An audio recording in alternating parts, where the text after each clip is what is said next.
All right, this is the Algebra 2, Unit 2 lesson for video. So we are getting into the idea of absolute value and how to solve equations that include absolute value. So the first thing we need to talk about is what exactly absolute value means. You see a definition here. It says that absolute value is the distance that a number is from zero. That's a really great definition because it really is nothing more than that. So when I ask the question, what's the absolute value of 3, you've probably been told, oh, it's always positive. You've probably heard that before. And that's just because if I look at the number 3 here, it is 1, 2, 3 spaces away from 0. So that's where that comes from. But we also know that the absolute value of -3 is also 3 because -3 is also 1, 2, 3 spaces away from 0. So what you can see is that both the negative and positive of 3 have an absolute value of 3. It's really just asking what is the distance that number is away from 0. Okay, we're going to come back to that in a second, but you can see here that's where this idea comes from, is that these both have 3 spaces to get back to 0. So one thing they have us do is look at the distance between two different points. And really, this is nothing more than saying to subtract. Okay, so when you solve these two questions, you're just subtracting, in this case, 8 minus 3 to find the answer. Down here, 6 minus -1. So you do the second number minus the first number. That's all you have to do for number 4 and number 5. Okay, pretty straightforward. And what they're really doing there is they're just kind of getting you to understand, like let's say I have 2 points on my number line. How do I find the distance between these 2 points, right? So if this is 1, 2, 3, 4, 5, 6, 7, this is 7, and this is 1, 2, 3, 4, 5, -6, the distance between those 2 points is 7 minus -6, also known as 7 plus 6, which is 13. And as you can see, there are 13 spaces between those 2 points there. So that's what they're asking us to do in number 4 and 5. Then starting in number 6, we're solving equations with absolute value. I want to talk a little bit about this before we jump right in. But what you have to understand is when I look at this problem, it says the absolute value of x plus 3 is equal to 5. So we know from what we talked about up here that there's 2 ways for the absolute value to be 5. Either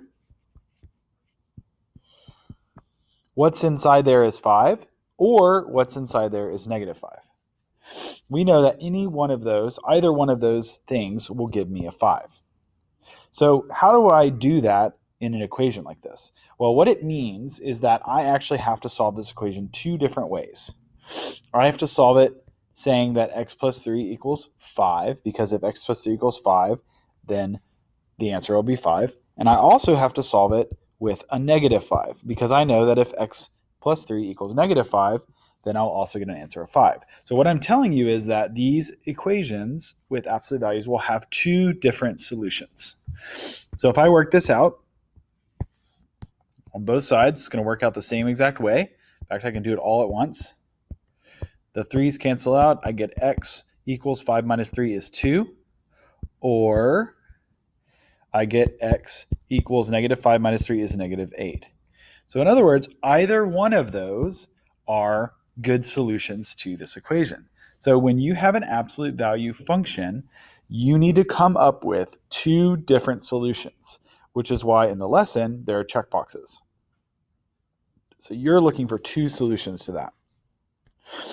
Now, the same is true when you're dealing with an inequality. Nothing about the way I work this out is any different than what I just showed you. I know that either 7 or -7 will give me an answer of 7. So then I break this into 2 parts, and I do x minus 2 is less than 7. And then I do x minus 2, and then this time I switch the symbol.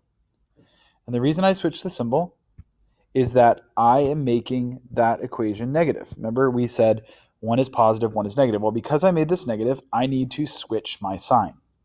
And that's just something you have to remember to do. So you write the equation one way with positive, and then you switch the symbol and you do it with a negative. And that is just something you have to kind of remember as a rule to do when you're doing these types of problems. Then we're going to solve the equation. Both sides of this equation get solved the same way.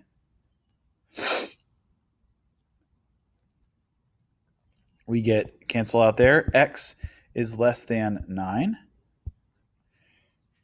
And we get x is greater than negative 5. So then what you have to do, of course, is go back and select the two answer choices that match that equation. You'll have a different one, obviously. So let's do one more example of that type just to drive that point home. Oh, I made a mistake here. This should be a 2. So couldn't have a negative answer, obviously. So again, we know that one of two things has to be true. Either x plus 3 is greater than or equal to 2, or x plus 3 is less than or equal to negative 2. Notice I switched the sign because I did the negative version.